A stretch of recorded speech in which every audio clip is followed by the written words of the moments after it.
So again, thank you to Belinda Gray for sharing all these photos of your beautiful grandchildren.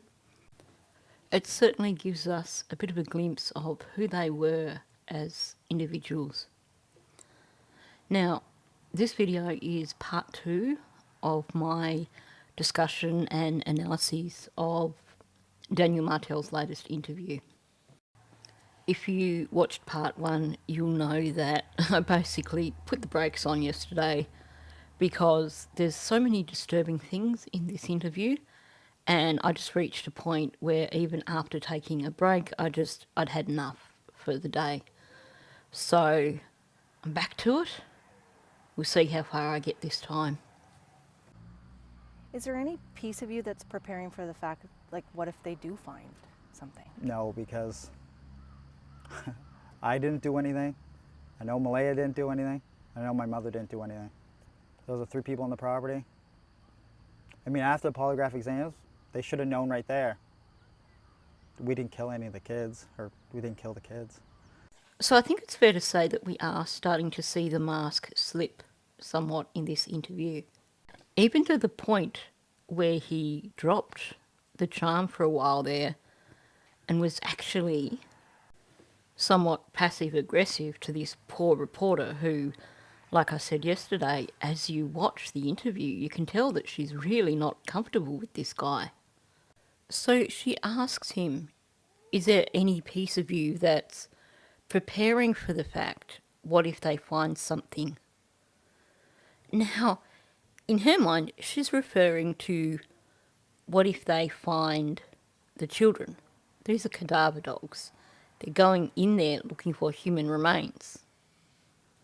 So she's trying to gently say, are you prepared for the fact that they may find their remains out there somewhere?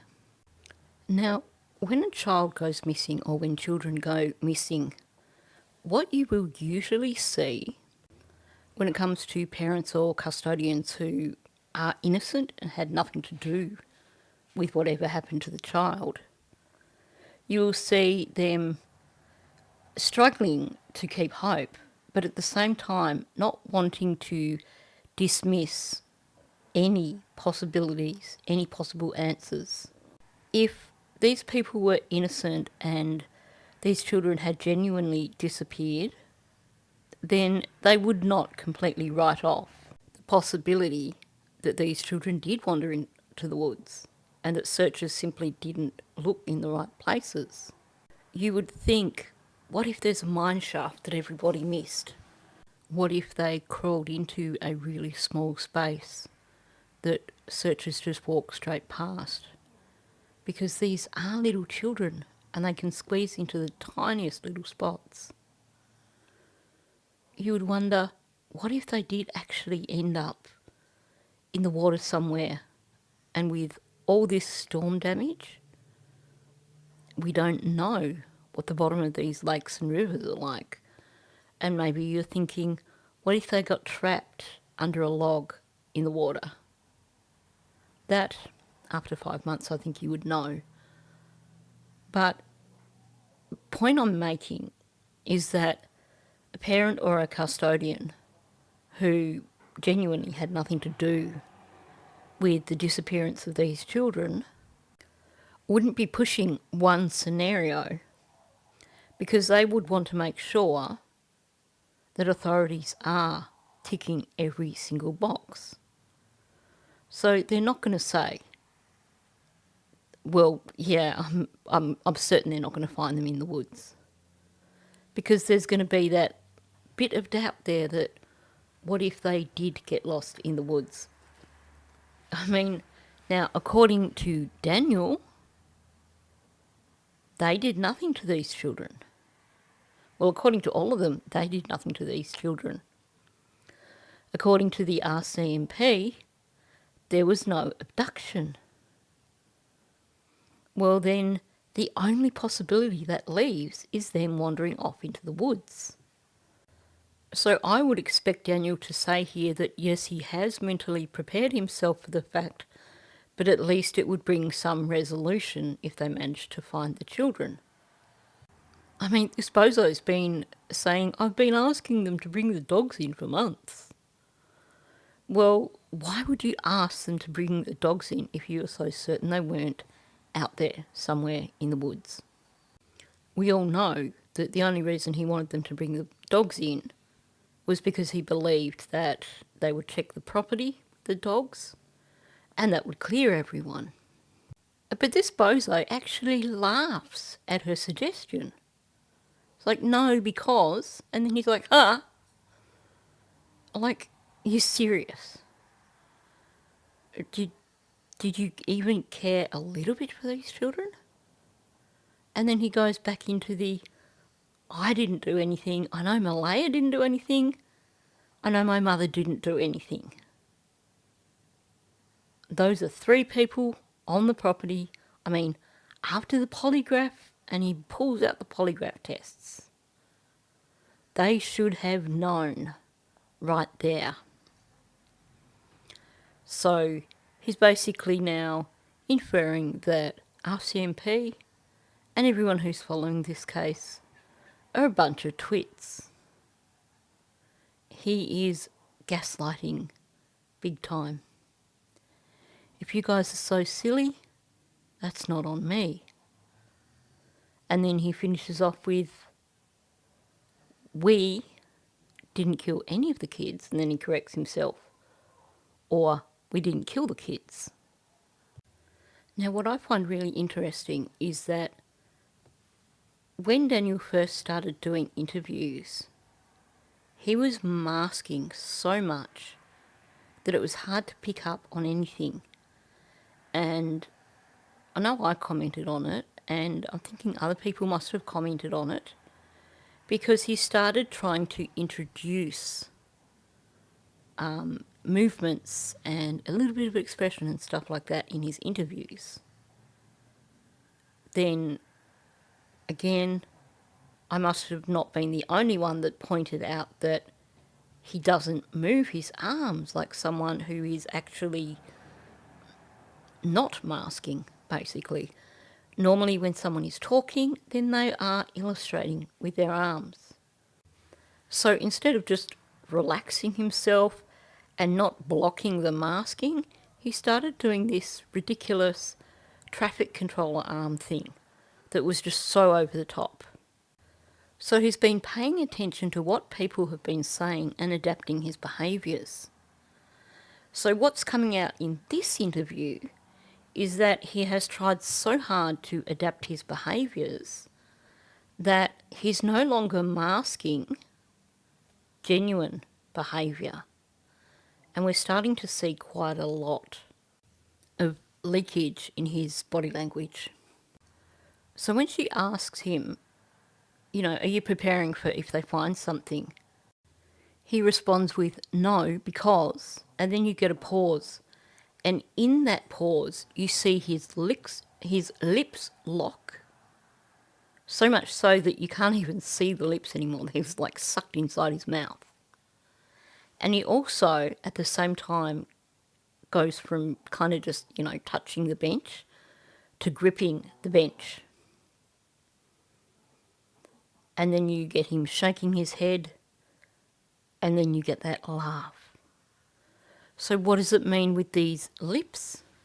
Because in his brain, he has a reason why he believes they won't find the children with the dogs. And he's basing this on, when you listen to the way he talks, he's thinking mainly about the property. So in his mind is like, got the answer there. Like, no, because that's not where we put them. That's just an example. But in order to stop that information coming out, because it's like, your brain's like, wow, we don't want to give that away. And that's when you get the lips locked, and he pretty much, you know, sucks his lips right inside his mouth. Because the real answer is there, and he needs to stop it. He doesn't want to give the wrong answer here. Doesn't want to give the incriminating answer. And then the ha It's a release of tension. She took him a little bit too close to the truth there. And having to block the truth with, sealing his lips, he needed to release the tension. That's why you get the ha. And then he goes on with his story. And what you see, as he's saying, I didn't do anything, Malaya didn't do anything, my mother didn't do anything, he is oozing contempt right there. And if I was the reporter, I would feel that he was oozing that contempt straight towards me. Now, I don't know if he was oozing that contempt at her or at the people who keep saying, well, he looks guilty as sin. Because honestly, he does. And in this interview, he's just made it worse for himself. Now, as he's saying, I didn't do it, he's shaking his head. But then through that, he also tilts his head sideways and forward. Now, had he tilted his whole body forward towards the reporter, then I would read that as him being genuine, him trying to connect more with her and show that he is being genuine, he's being truthful. But the fact that it's really only his head that's tilting forwards towards the reporter, that is an aggressive movement. That is you need to accept this fact. It's an in-your-face kind of movement. Now, it actually looks like there is like a muscle popping in his neck while he is saying this. He's showing so many signs of aggression and contempt here. And while I said, as he's saying, I didn't do anything, and he's shaking his head, that's mouse grumbling because I moved the wrong way again. He doesn't shake his head with Malaya and his mother. What he does is, as he says each name, he basically pops his head forward again. He thrusts it forward, but at an angle. So again, we're seeing contempt. But what I find interesting here is that the only time he's really shaking his head is when he says, I didn't do anything. And I'm going to go out on a limb here and say that his body language tells me that there was only one lie out of those 3 statements. And that lie was him saying, I didn't do anything. I have no doubt whatsoever that Malaya and Janie both know what happened to those children. But when I watch Daniel's body language here, it makes me think that he's the only person that's responsible for whatever happened to the children. Janie and Malaya just basically went along with the cover-up. And you'll notice that he locks his lips again after he finishes saying that his mother didn't do anything. So I wonder what the additional bit of information is there that he's basically slammed the brakes on with. Why has he basically stopped himself from talking after saying, Malaya didn't do anything, my mother didn't do anything? We've heard the speculation that Justin, his brother, may have been living on the property. Was he somehow involved? Was he on the property? Or the locked lips because Janie didn't do something and he's blaming her for not doing whatever that is. And he follows through with, those are 3 people on the property.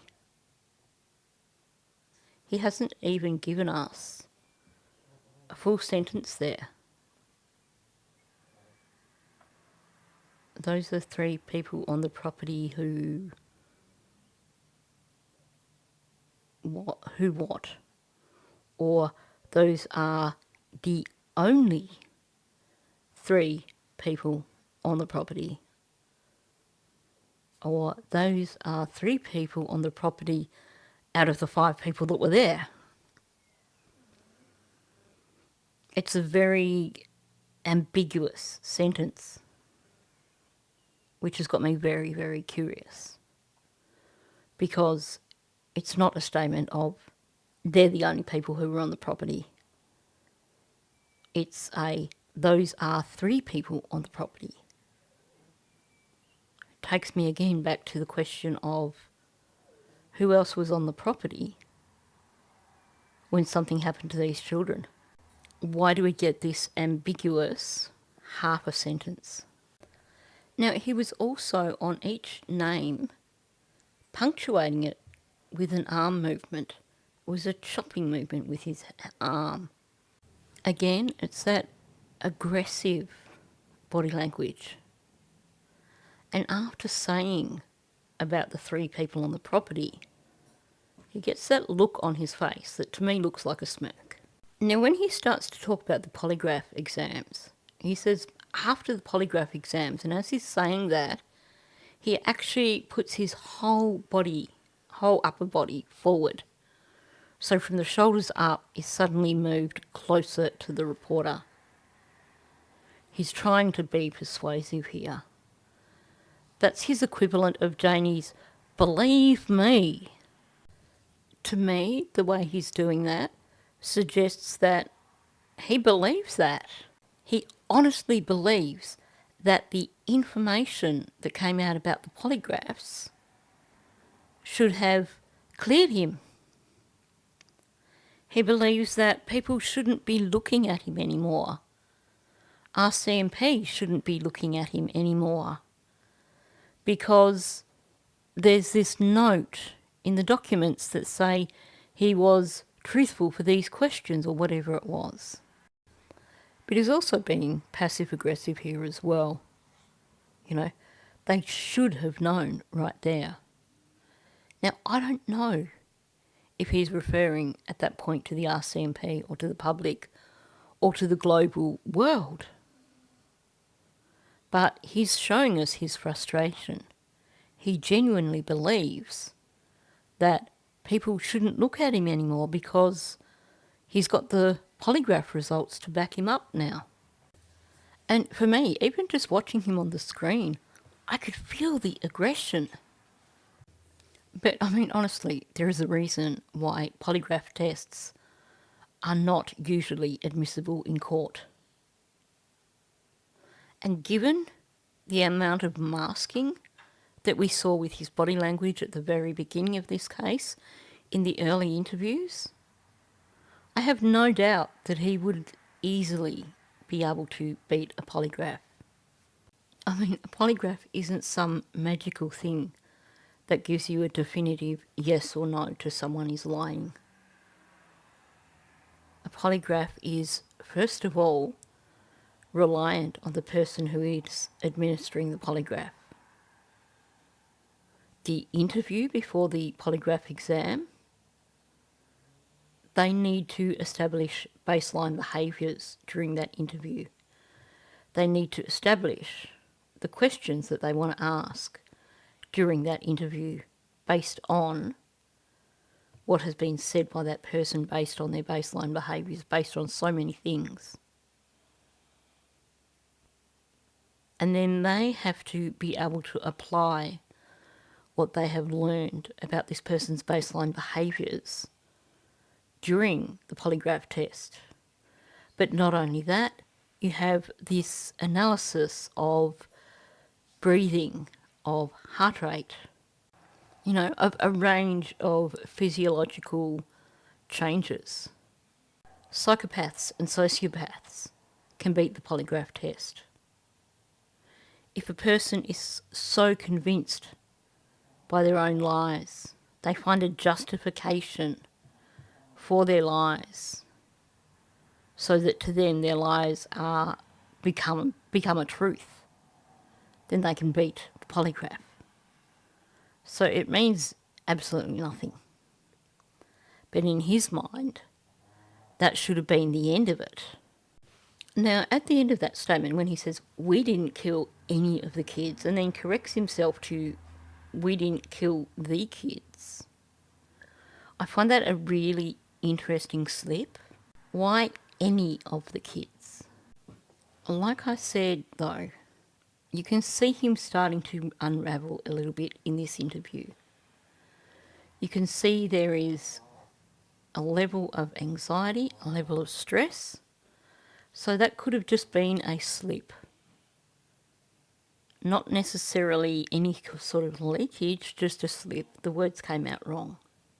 If you've got an interpretation of any of the kids versus the kids, let me know. But in all honesty, I'm not reading a lot into that. Now, he closed his eyes as he said kids, which is an interesting tell. Is it because he's not being truthful here?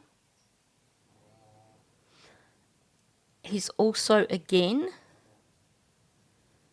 trying to convince the interviewer. He tilts his head and he's looking directly at her as he's saying it. So there's still a little bit of aggression in his body language. But you'll note his original statement of, I didn't do anything, now he's gone to a we statement. This is avoidance. Again, it's the brain jumping in and saying, okay, I'm not going to let you lie here. So I'm not going to let you use personal pronouns. Instead, it becomes, we did not kill any of the kids. And then even with the repeat, he still has the we didn't kill the kids. To me, the use of we is definitely suggestive of the fact that he's not going to say, I did not do this, because that would be perhaps an outright lie. So his brain has to deal with it the best way it can. Why do you think that they're not possibly, like why that they didn't possibly wander into the woods? Well, with the amount of resources that were used, and I mean, for everything from drones to helicopters to classified technology and all the searchers on the ground, I mean, searchers on bicycles, they did everything. On the pipeline, they took in ATVs and Argos and side-by-sides. They used everything they could. Okay, you're probably all going to just look at me and go, well, you're a bit dense, aren't you? But I had to look up what an Argo was because I've actually never heard of them before. And they're all-terrain vehicles that can go, they're amphibious, so they can go in water as well. So that's an interesting addition. Maybe someone he knows owns one, perhaps. So the major irony here is that at the beginning, when we were expected to believe that the children must have wandered off into the woods, and everyone was saying it's not possible because of the searches, the number of helicopters, how quickly the helicopters got there, the number of drones, the FLIR technology, which is the heat sensing technology, the drones with the software that basically allows them to find items of particular colours. You get the drone footage back and you program it in to this software and it will show you every image that has a blue thing in it, for example. And now he's basically throwing that back out at everyone to say, hey, look, see, this is the reason that they didn't wander off into the woods, because they would have been found. Well, here's the thing, like I said before, we've been told by the RCMP that there is no evidence of abduction. We're being told by Daniel that no one who was on that property was responsible for those children going missing. Well, we've got no evidence of abduction, which for the RCMP would include this ridiculous scenario that Durwood made up. So, no, you can't argue that, oh, well, someone that they know picking the children up and driving with them away, that isn't abduction. Of course it is. They are non-custodian people. They are not the custodians of those children. So they removed them, if this story was true, which we know it's not. So RCMP would still consider that as an abduction. Also, had there been one, we would have heard about it. Because by now, firstly, if it's the Malaya story, they would have put pressure on Malaya, got answers out of her, found those children. But you can bet that if Janie or Daniel turned around and went to the RCMP and went, well, this is what we believe happened. We believe that Malaya may have handed the children off to someone at the end of the driveway and that they're hiding the children now. Seriously, if they went to the RCMP and told them that, they would haul Malaya's ass in and they would question her until they got answers. So, you know, it's just not, it's not real. So he has basically said, we didn't do anything to the children. They didn't wander off into the woods. He's trying to convince people of a fictitious abduction, which the RCMP have said definitively this did not happen. For them to come out so very early on in the investigation and say there is no sign of abduction, that's a bold move. They're not going to do that if they thought it was a possibility. So he's effectively shooting himself in the foot by reproducing this argument that everyone else has been saying this is the reason why Daniel, Malaya and Janie and that are lying, because these are the reasons why the children would not have gone into the woods. Because that only leaves one scenario based on the information we have from RCMP. That one scenario being that something happened to those children on the property and then somebody on that property covered it up, basically. So I'm guessing that the channels that Daniel follows haven't given a very clear explanation of the different technologies that are used in these kind of searches. Because he refers to classified technology. Well, classified technology would mean, like, you know, technology that hasn't been released to the public. And that's not what this is. This is search technology that you will find on pretty much every search and rescue helicopter. Software that you will find a lot of search organisations using, like the software that I just described. In terms of the helicopters, the image that I pointed out the other day, that is like, you know, top of the range. So they have augmented reality, which also is not classified technology. It's just technology that takes the footage beyond 4K to, like I said the other day, to the point where you can zoom in and you can see a bug on a tree, pretty much. None of that's classified technology. That is just standard search and rescue technology that you see these days on helicopters, the technology that you see on drones. Unmanned equipment, such as your underwater drone things and your unmanned drones, that's nothing new. That's not classified.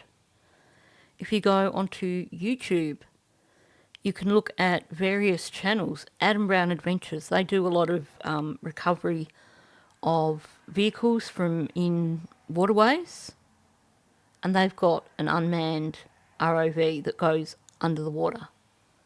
They've also got an unmanned ROV that they can run over the top of the water for when it's too shallow for a boat. It's not classified. Tell me about what do you make at this point of the investigation of what RCMP have been doing or not doing? What's your stance on all of that? Well, I would like to go in for another whole round of polygraph exams. I mean, that would be, and maybe bring some new people in that are doing the polygraph exams. But I know they're hard at work. I've filled notebooks with just trying to help them find leads or give them any kind of small detail, answer as many questions as I can, or But I'm doing everything I can.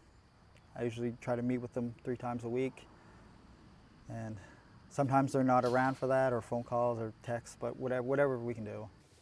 Okay, so this was the point in the interview where I thought my brain was about to explode. Before I talk about it, I'm just going to replay one part of that for you. I know they're hard at work. I've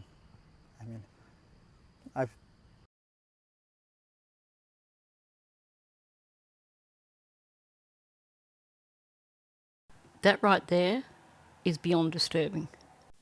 That, to me, looks like Jupiter's delight in the extreme. So she's basically asked him what he makes of the investigation and, what RCMP have been doing or not doing. And you can tell that she's starting to struggle with this interview too. It's not going to plan. I think she's having to think on her feet because she's not getting the answers that she expects. I think she's become more and more uncomfortable, and you can see that. This is a seasoned reporter who is suddenly stuttering over her questions. Anyway, so she's asked him, what do you make of the investigation?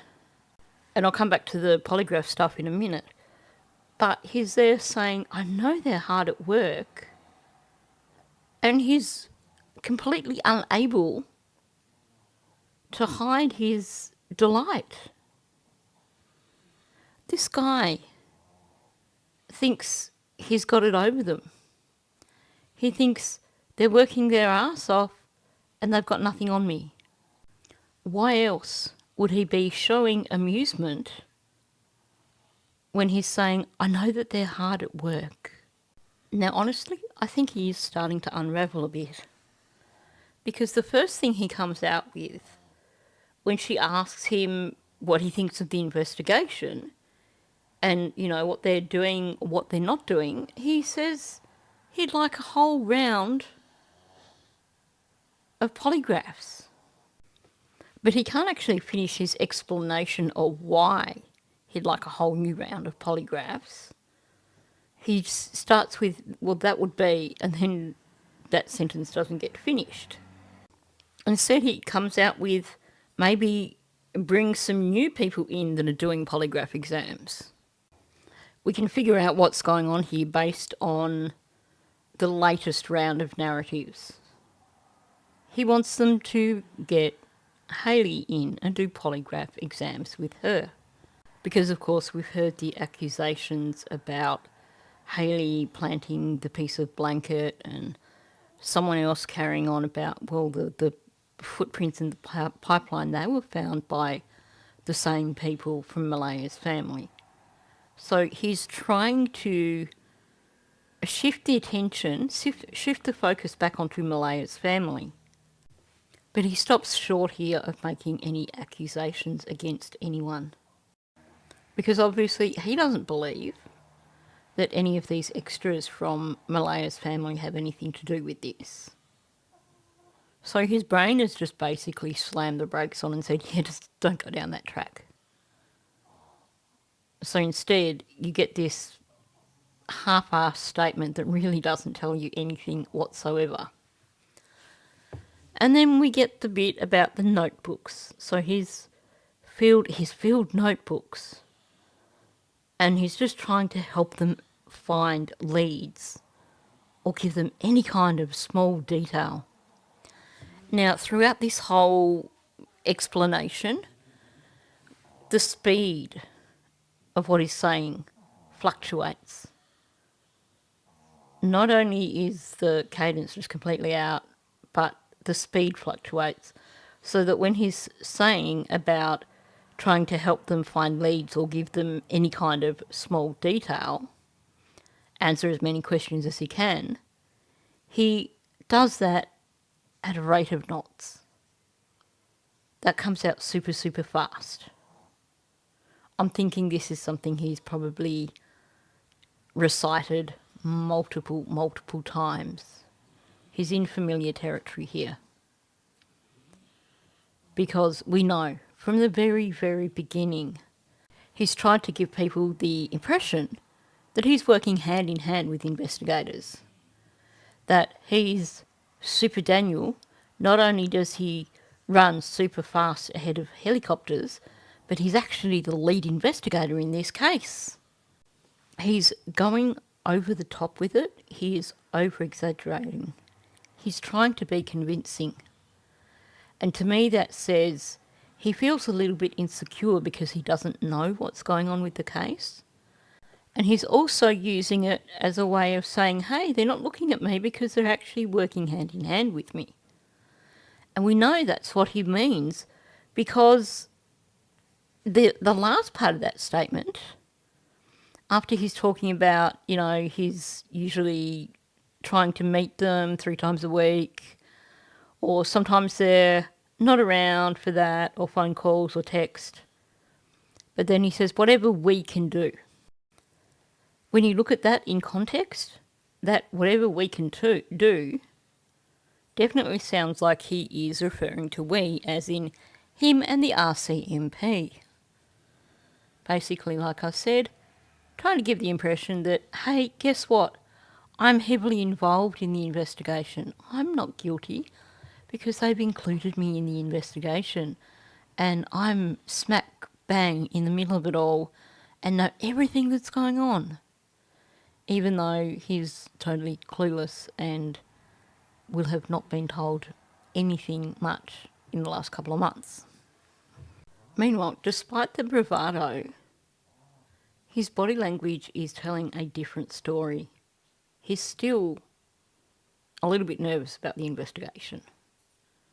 You notice that he's gone from standing there with one leg crossed sort of in front of the other to standing there feet side by side. But it's not like standing with his legs together. He's actually got his legs apart slightly. So it's that balanced position. It's a defensive position. He's got his weight perfectly balanced. Basically, so he can deflect anything that comes at him. But in the meantime, he's crossed his arms, and what he's actually doing is he's scratching his arm. So he's got his arms crossed and he's scratching his arm with his fingers. So he's feeling kind of anxious at this point in time.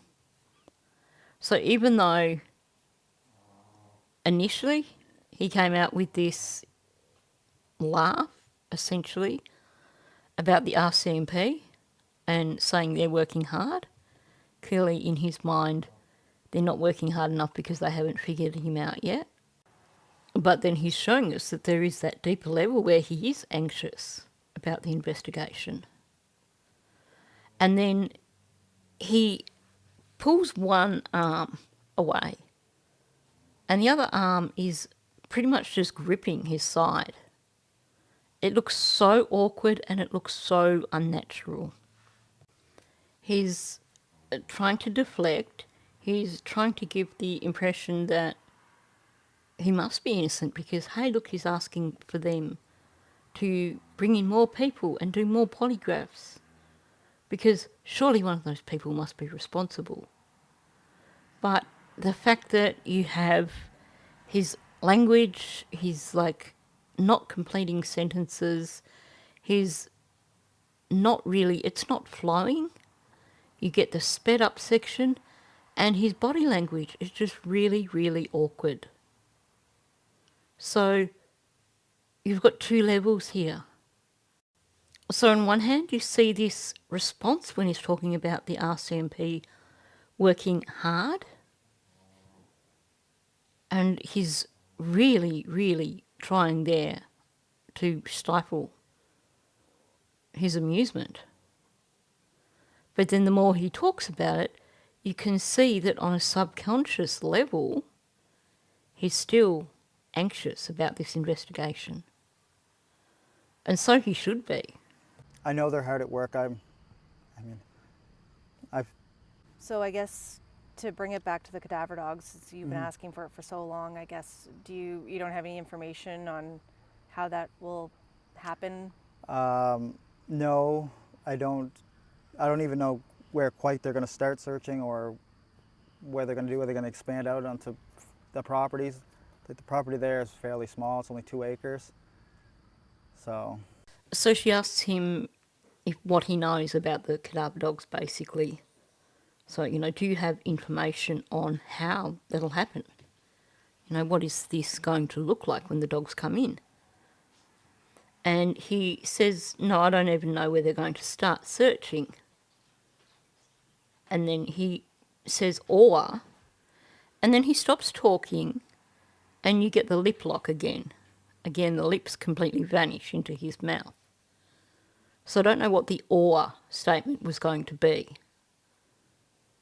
He doesn't know where they're going to start searching or. And then he regains his composure, I guess you could say.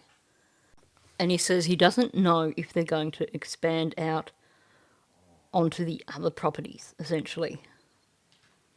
And then points out that the property where they went missing from is only 2 acres. Now, correct me if I'm wrong, but isn't a fair amount of that surrounding land Crown land, as in public land? Because it's really interesting that he says he doesn't know if they're going to extend it out to other properties. But the way he says it is interesting because he says he doesn't know if they're going to expand out to the properties. He has specific properties in mind. I'm willing to bet that at that point in time, he's thinking of the block of land that Janie owns, the property that Ron owns, the property that his father owns. In his mind, the expansion is from the property where the children went missing out to other family properties. What does that tell you? To me, that it's, again, seems to point towards guilty knowledge at the very least, because he's being very specific here. There's a bit of leakage in this. I think he's actually telling us that these children are located on a family property because he's basically slipped up and thrown them into the mix when he could have just said expanded out from the property. But no, he's talking about expand out to the properties. The properties is referencing specific properties. It seems to me that while he is extremely confident with regards to them taking the dogs onto Janie's property, the property where the children went missing from, it's on his mind that they may take the dogs onto the other properties. And I think that is probably where this awkwardness comes from with his body language. He's nervous about them taking those dogs onto other family properties. Yeah. Will it be the whole 8.5 that they searched yeah, previously? I don't know. That's a lot. That's a lot. That would be quite a few. That'd be a couple weeks probably on foot doing that. Okay, here's a new observation. This guy appears to hide his anxiety by patronising people. So she's basically said, you know, will they expand out to the whole 8.5, like that diameter, the radius that they were talking about? And he laughs at her. And the way he's talking, you can tell he's patronising her. But he's doing it because he's anxious. He's stuttering over it, and he says that'd be a couple of weeks doing that. And then when he finishes, you see him lick his lips. Dry lips. He's feeling anxious. Now here's the thing. This reporter is no fool. This isn't her first rodeo. She knows that they're not going to rock up with the dogs and basically go over every single area within that 8.5 kilometre radius. So she's testing him out to see what his reaction is, to see what he knows or what he thinks. And he's basically shown that he's a bit nervous about them expanding out from Janie's property. Now, that doesn't necessarily mean that he's nervous about them expanding out within the 8.5 kilometre radius. He could be nervous about them just expanding out full stop. Although it is interesting that you can see him, talking about this and then licking his lips, the dry lips, the anxiety. And you note also that his eyes are almost completely closed now. So it seems that despite his bravado, there is some anxiety there about the thought of them expanding out with the dog search. Okay, now before I play the next section, I actually want to discuss the differences you see in hand gestures. Sometimes when people are talking, the hand gestures aren't anything specific. They're just essentially, they're just kind of keeping pace with what you're saying. They may be emphasising what you're saying. So you may see someone throw their hands out, palms up, sort of out from within their body area, because they're showing that they're being emphatic about something, they're passionate about something, or they're just really trying to get that point across. But sometimes they will actually show you something that they're talking about with their hands. I caught this fish and it was this big. Of course, this explanation would work so much better if you could see my hands right now. But anyway, you understand this better in just a moment.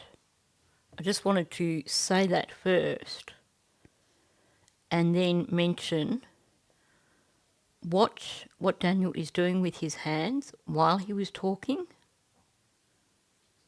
and listen carefully to what he's saying as he's illustrating with his hands. Yeah. But I mean, if you look at the documents, and some of the other stuff RCMP has said or done, there's 70,000 drone photos that were taken during the search. That's a lot of photos. They had to review and do everything. So they would have found some kind of something there. Or even when they brought in classified technology, they scanned the whole area. They ever found a beaver and a coyote. That's all they found. So they would have found some kind of something there. Or even when they brought in classified technology, they scanned the whole area. They ever found a beaver and a coyote. That's all they found. Honestly, it's like real life charades. So he's gone on to talk about the photos that have been taken by drones, and he's saying that they've got over 70,000 drone photos. And he says, well, that's a lot of photos that they have to review. And then he starts saying a sentence and he doesn't finish the sentence. The sentence stops, but his hands illustrate what he's saying. They would have found some kind of, and he stops there, and his hands illustrate for you what he believes they would have found. And then he goes, something there. And then he does the exact same movement. He says, even when they brought in classified technology, this, and he stops again, he doesn't finish the sentence. And as he's saying this, he illustrates again with his hands. And then he doesn't even finish that sentence. He just goes on to scan the whole area. And then he talks about them finding a beaver and a coyote and says that's all they found. So if you were listening to that audio and you weren't watching him, you would think that in terms of the drone photos that he was talking about looking for, signs of the children lying there somewhere, signs of clothing or something like that. And he says all they found was a beaver and a coyote. But what he's doing with his hands, to me, suggests that he is indicating that the children are buried. They would have found some kind of, and he illustrates like a mound with his hands. And then again, he talks about them bringing in classified technology, and he goes this, and he again illustrates what looks like a mound with his hands. Both times the sentence stops and his hands finish what he's saying. They would have found some kind of something there. Or even when they brought in classified technology, they scanned the whole area. They ever found a beaver and a coyote. That's all they found. Honestly, the amount of leakage in this interview is mind-blowing. And if anyone can watch that and turn around and tell me that they still believe that Daniel is innocent, please do explain why. So why do you think this step is necessary? Well, it just rules out one and brings the book a little bit closer to being closed. I mean, one chapter at a time. Honestly, if this guy thinks that they're going to bring the dogs in the once and then decide the children aren't in the woods or aren't anywhere in the area, he's got no idea. So she's asking him, why do you think this step is necessary? Now, the proper answer here should be just in case they are actually out there somewhere. It's like no stone unturned. I would expect any person who is concerned about a missing child to be wanting to leave no stone unturned in searching for them. But no, not him. He's not saying, well, it's just to make sure that they're covering all bases, that they're leaving no stone unturned. No, he's like, oh, well, this is just to rule out one, and he can't even finish the sentence. He doesn't really have a convincing answer here. He's struggling. And then he's like, brings the book a little closer to being closed.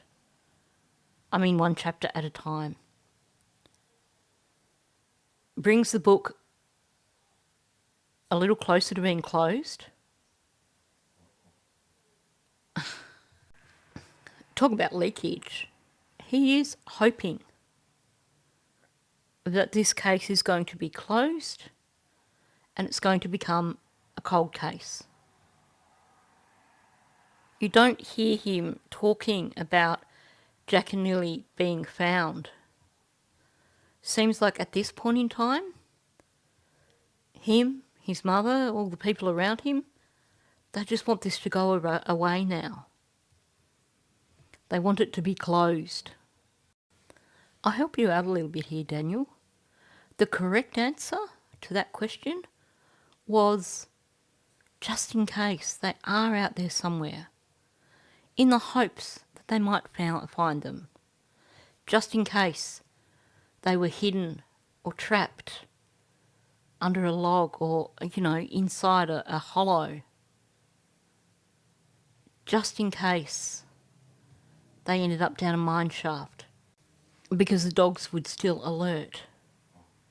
This step is necessary because there is hope that the dogs will find Jack and Lily.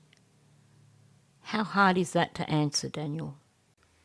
But the way he's talking is like it's just another box to tick, so that they can tick this one off, and then hopefully soon they'll close the case, turn it into a cold case, everyone will forget about it, everyone will stop talking about it, and he can go on with his life. How have you been doing? Well, I'm not going to say I'm doing well, but doing better than I was at the start, I guess. It's physically exhausting, mentally exhausting, emotionally exhausting, but every day you wake up and it's a new day. New hope. And just keep going forward.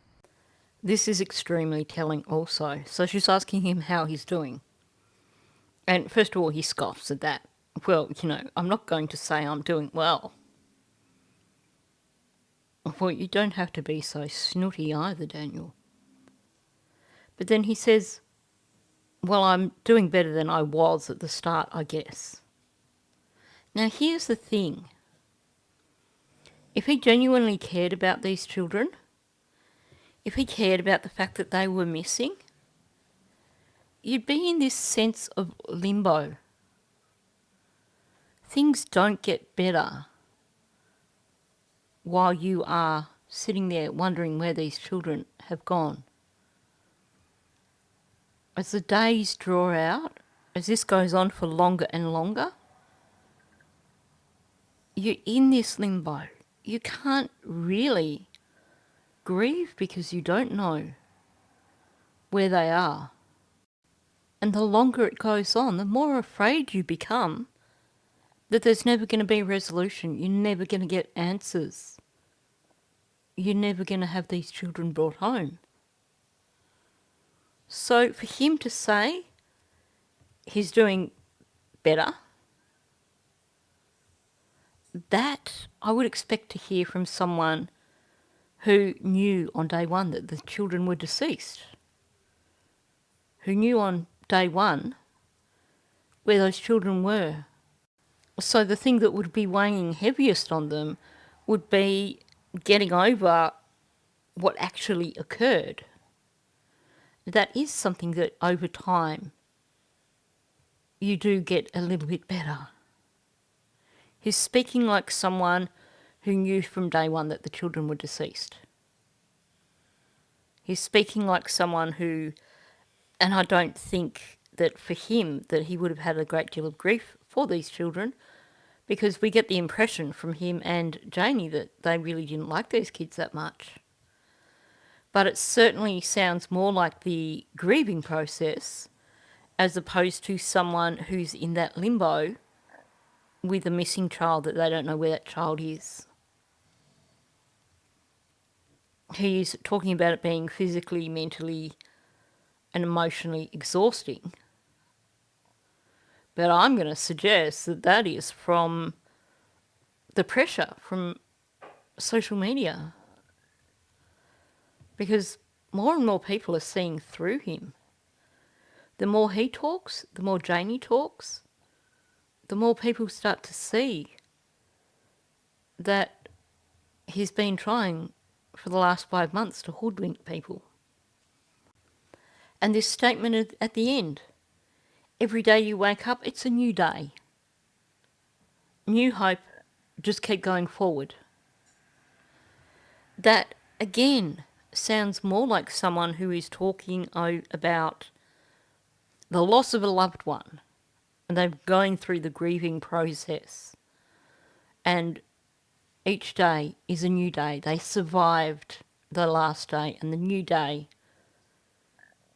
is now in front of them. And it's one step at a time, but they're still going forward. When a child is missing and you don't know where that child is,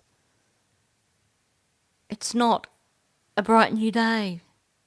And I know he didn't say bright, but that's what the implication here. You don't wake up and go, it's a new day.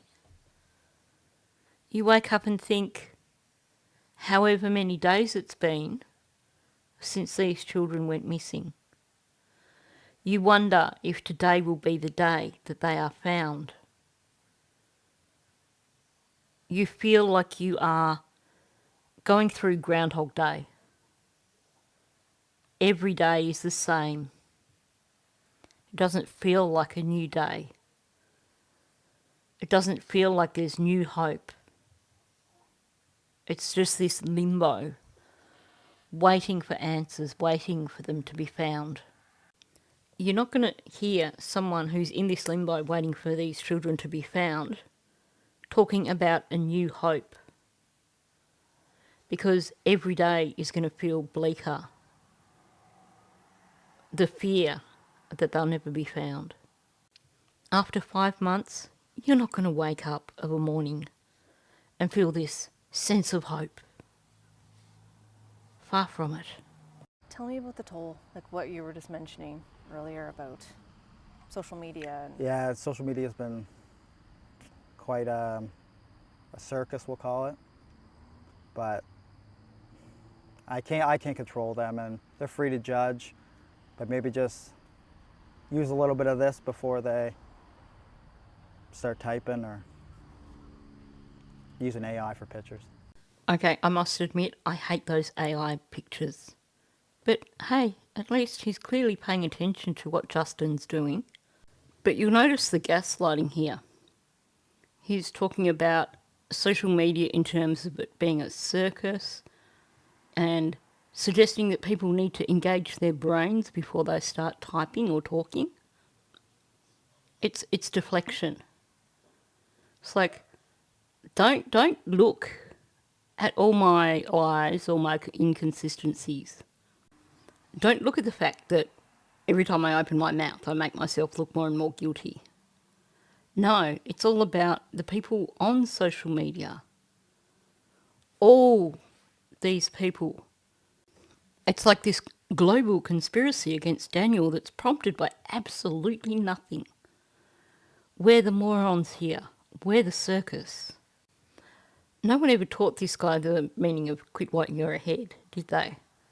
I mean, he comes out, he does these interviews, he contradicts himself, he gets caught out in various lies. What happens? We suddenly get Durwood coming out in defence of Daniel, spreading a new narrative. And I've no doubt that Daniel and Janie were a part of that. And then Durwood, people are starting to criticise him. People are starting to realise that he's a complete charlatan. So what happens? Janie comes out and starts talking. But Janie really should never have come out and started talking, because if anything, she made Daniel look 1,000 times worse. She contradicted his story, she contradicted Malaya's story, she couldn't even get her story straight. By the time she was done, so many people were like, yeah, okay, Durwood's a liar. We're starting to see a different side of what's going on here. And a lot of people were suddenly realising that actually they were wrong in believing these early claims by Daniel where he was trying to make himself look like a hero. And you have all these fake accounts on Facebook and on YouTube that are clearly people connected to Daniel. And he's calling social media a circus and saying people need to use their brains. Who started this circus, Daniel? You just had to do those early interviews and go quiet. You dug this hole for yourself. I mean, we're coming up on, is it coming up to 5 months? Yeah, in the second, so yeah, it's less than 2 weeks. Like, did you ever imagine that we'd be here still talking about this? No.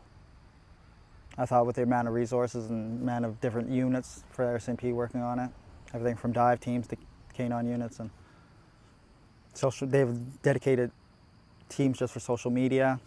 They have a dedicated guy that just sits there and watches highway cameras.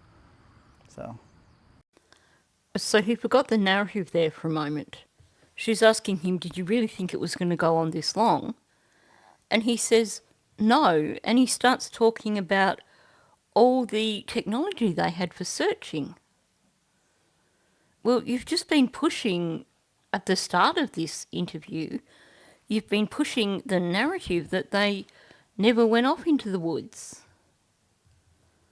And yet now you're saying, well, you would have thought, given all the technology they had for searching, that they would have found them. And then he quickly does a sidestep and he talks about how they have teams for social media and a guy that watches the cameras all day long. I'm pretty certain they don't have someone watching the cameras all day long. That would be a ridiculous waste of resources. In terms of checking out cameras, yes, they would have accessed cameras from the area. They would have accessed traffic areas for exiting the area around the period of time that the children went missing. But they're not going to have someone spending 5-6 months sitting there watching cameras. They will check out cameras if they get a tip and someone says, oh, well, I thought I saw a gold sedan with a lady with curly hair with the kids in it. Or I thought I saw a handy van. Then they'll check out the cameras for the area. But they're not going to sit there and just watch cameras. And in terms of if they do get a tip on a vehicle, they don't sit there and watch cameras. They have programs. They will program into, they have software and they will program in, we are looking for this type of vehicle. And the program will bring up all those vehicles, all the footage of those vehicles. So they're not going to sit there and watch through tens of thousands of hours of video footage of basically cameras, of highway cameras all around the country. It's physically impossible. As for teams of people watching social media, yes, there will be detectives who will be keeping an eye on social media. But not in the way that you think. They will have prompts programmed in so that when something comes up that has that prompt in it, like prompt words, then they can check it. They're not going to sit there and go through YouTube all day. They're not going to sit there and go through Facebook all day. They're going to have words that flag up. They're going to have particular accounts that they watch. It's not going to be a dedicated team. It will be the role of 1 or 2 detectives, but they will have other roles as well. Sounds to me like Daniel might be watching a few of the wrong YouTube channels.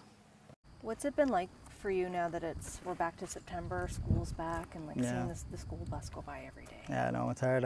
There's quite a few school buses that go by, and there's a lot of kids in the area I see, and it's sad. It's not just sad for Jack and Lily, but it's sad for everybody who knew Jack and Lily. They had friends, they went to school, and it's just, they had teachers that seen them every day, and it's just hard on everybody. Again, he completely missed the point, and he showed us exactly how little he cared for Jack and Lily. So she's asked him, what's it like for you now that school's back and you've got the school buses going past and everything? Now, I would expect to hear him talking about how much it hurts him, that emptiness in his stomach, because these children aren't hopping on the school bus and going to school. The reminder, the constant reminder that they're not around every time he sees the bus go past. But he completely skims over that.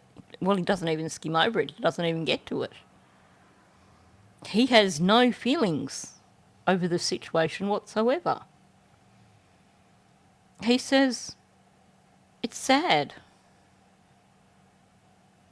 It's sad for Jack and Lily.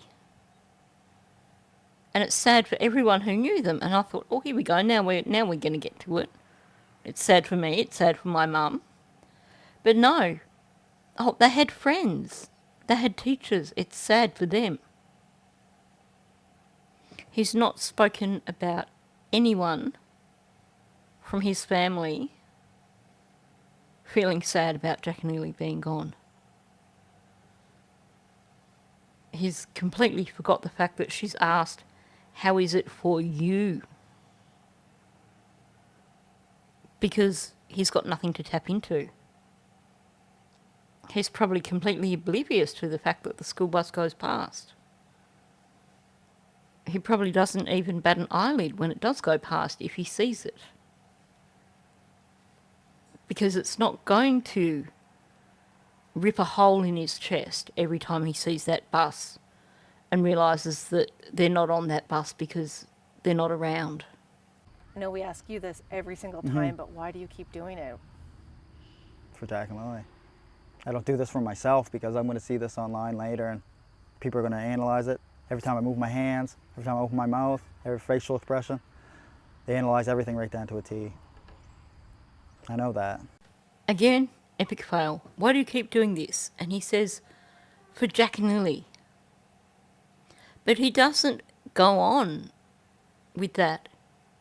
He doesn't say, because I just want to see them found. I just want closure. He switches it back straight onto himself. I certainly don't do it for me because, social media, well, they're analysing everything. But you know what he did? Major leakage here. He talks about the way people analyse his speech, analyse his body movements, etc. But he says, right down to a T. When you talk about someone getting something right down to a T, you're talking about them getting it right. We have some leakage here where he's basically shot himself in the foot. Now, maybe he did mean to say something else, but the whole idea with leakage is that basically the brain takes control. It takes the steering wheel and takes over. So whatever it was he was meaning to say, what was in his mind came out. And what was in his mind was that apparently a lot of what people are talking about on social media in terms of the things he's saying and in terms of his body language is spot on. But going back to the redirection, the talking about him, before he shot himself in the foot, he was basically giving it away and saying, he says for Jack and Lily, but then you get so much more detail about the social media and what the social media is doing. He is still trying to spin things his way. He's still trying to control the narrative. He can't help himself, despite the fact that people see through his lies, that despite the fact that people point out the irregularities, the contradictions. His need to be in control is so strong that he's not engaging his brain and going, maybe now's the time for me to shut up because I'm just making it worse. What would you like the public to know? I want the public to know if anyone has any information, just please come forward. Call the RCMP, call your local police department, call Crime Stoppers. Well, he's finally got that part of the script remembered. He's got it down pat. If you remember from the early interviews, they actually even had to prompt him to say these things. And now, like a trained monkey, he remembers, I've got to say this. But you'll notice he didn't make any pleas there in terms of, please just help us to bring Jack and Lily home. Please help us to find Jack and Lily. Please help us because we just want this to be over. None of that. It's just the very mechanical, if you know something, ring up one of these places and let them know. Do you still think they're still alive? Yes, I hope so. I mean, that's all we have is hope. She asks him if he thinks they're still alive, and he starts with yes, and while he's trying to say yes, he's trying to nod his head. It's probably one head bob, and it switches straight away to shaking his head no. He knows they're not still alive.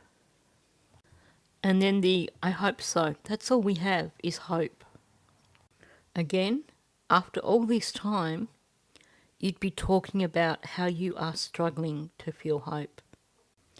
Not saying, oh, well, that's all we have is hope. Honestly, in my opinion, this entire interview was a complete, utter train wreck. Good for investigators. I'm sure they watched it and were like, oh, wow. That is, if they are decent investigators. But for Daniel, not so good. So I think we can expect to see the cleanup crew come out again pretty soon. Whether that is a new player coming into the mix with a new narrative to share with people, or more of Janie and Daniel on the Drunk Turkey show, or Durwood coming out for an encore, which I probably don't think is going to happen, or more of Logan speaking with someone. You know it's going to happen. These guys just cannot quit. They're going to come out and they're going to try and redirect the narrative again. So that finally brings us to the end of this. I must admit my brain is really tired now from having to go through all this and having to pay attention to everything that was going on here. So thanks for listening. If you are new to my channel, please subscribe. Also, please hit that like button and please leave a comment below. I'm looking forward to reading your thoughts on what's been discussed in this video. And I will just mention, yes, I do read your comments. I just don't always get a chance to respond. I do my best to respond to members' comments, but there's just really not enough hours in the day for me to get around every comment that is posted. But I do very much appreciate you sharing your thoughts, sharing your opinions. So on that note, thank you, and I'll catch you in the next one.